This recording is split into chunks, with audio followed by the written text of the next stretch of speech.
Olá, queridos, um lindo dia para você, eleito e escolhido do Senhor. Ei, quero te fazer uma pergunta. Como anda os seus tributos? Como anda a sua contribuição naquilo que lhe é cobrado? Pois é, querido, vamos pagar o que é devido, porque diz a palavra do Senhor assim para nós. Diz a palavra assim do Senhor, vamos ler. Visto que a autoridade é ministro de Deus, para o teu bem. Entretanto, se fizeres o mal, teme, porque não é sem motivos que ela traz a espada, pois é ministro de Deus, vingador para castigar o que pratica o mal.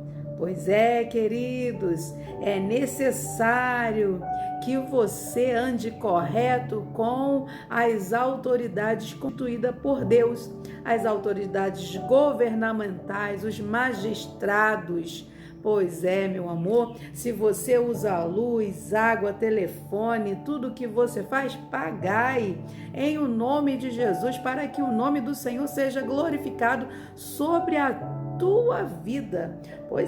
Pois essa autoridade, se você assim o pagar, você não vai trazer vergonha para você e nem vingança para você, porque se esses você não pagar, eles vêm te castigar. Qual é o castigo? Ficar sem luz, sem telefone, sem água por causa da sua inadimplência, pois nós somos chamados a viver uma vida pagando aquilo que devemos sobre toda a autoridade constituída por Deus para nós, para que não haja desordem na cidade, para que não haja roubos, para que não haja um monte de coisa. É sobre isso, querido. Então, o Senhor diz em sua palavra que todo homem esteja sujeito a autoridades superiores, porque não há autoridade que não proceda de Deus, e as autoridades que existem foram por ele constituídas. Pois é, os governos foram por o Senhor constituída, toda a autoridade, e para te cobrar e você ser um bom pagador e não um inadimplente. Se você, é claro que eu entendo que tem gente que às vezes não tem uma condição.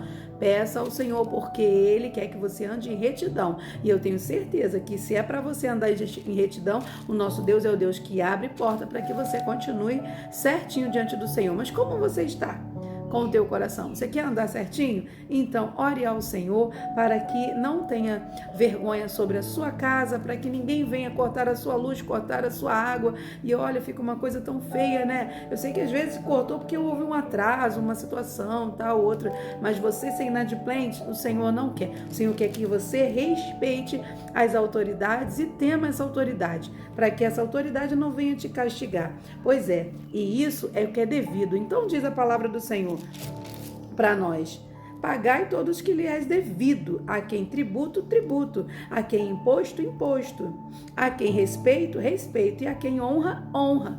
Pois é, querido, então diz a palavra do Senhor, e ela não burla, né? O Senhor não burla a sua palavra.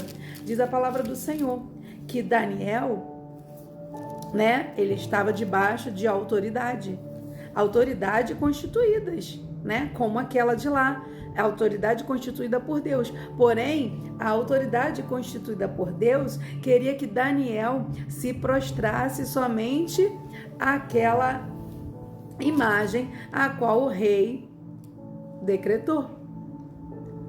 E ainda falou assim: olha, se apresentares ao rei a respeito do interdito real, lhes disseram: não assinaste um interdito que por um espaço de 30 dias todo homem não fizesse nenhuma petição a qualquer Deus ou a qualquer homem que não a ti, ó rei, esse fosse lançado na cova dos leões? Respondeu o rei e disse: esta é a palavra certa, segundo as leis dos medos e dos persas, que não se pode revogar. Pois é, então existia uma lei, eu falei estátua, me perdoa, existia uma lei que não fizesse petições nenhuma.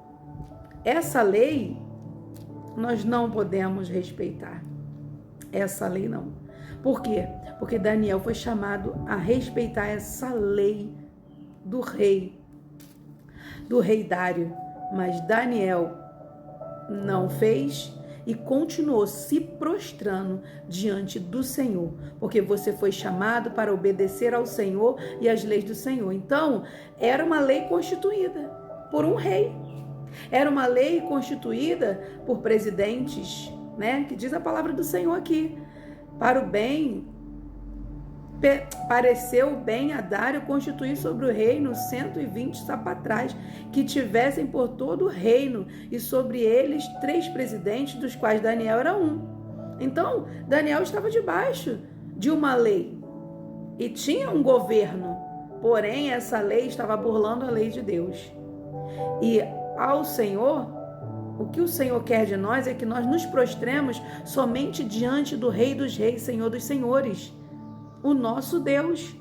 O nosso Deus. Então, Daniel desrespeitou essa lei e continuou fazendo orações, fazendo petições ao Senhor nosso Deus, porque é sobre isso, continuar falando a palavra do Senhor, a palavra que liberta, a palavra que cura, a palavra que transforma. E isso independe para qualquer pessoa. Tá falando heresias, a palavra certa é essa.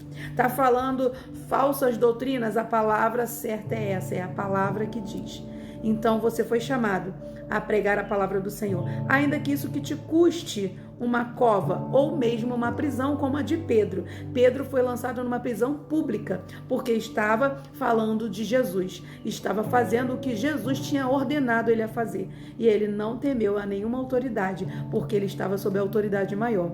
Então o Senhor, ele sempre vai dizer para você: tem leis constituídas no país, obedeça às leis. Mas se essa lei burlar a lei de Deus, né, os preceitos de Deus, aí não, querido. Aí mais vale agradar a Deus do que aos homens, né? Porque a lei constituída pelos homens foi tributo, honra, né? Pagai o que deve, é isso daí. Mas não jamais burlar de você ter que se prostrar ou não pedir ao Senhor. Não, você não vai fazer mais petições, como falou para Daniel. E Daniel continuou se prostrando diante do Senhor, porque ele reconhecia a autoridade maior, era o Senhor nosso Deus. E assim também aconteceu com Sadraque, Mesaque e Abednego, que dependente das leis que tinha naquela época do rei Nabucodonosor, ele não se prostrou a estátua nenhuma, a render-se a estátua nenhuma, preferiu a cova. Então, querido, nós, por sofrermos de pregar a palavra do Senhor, que seja feito o que eles quiserem, seja preso, decapitado, seja o que não importa, que a palavra diz e eu creio. Então, continue obedecendo a palavra do Senhor. Se isso te custar sair de rodas de amigos, se isso te custar sair de ambientes, continue trazendo a palavra verdadeira do Senhor. É sobre isso, querido. Que a graça redentora e as doces e eternas consolações do Espírito Santo não estejam na tua vida somente hoje, mas para todo sempre. Amém. Pai seja contigo. Lindo dia para você. Deus te abençoe.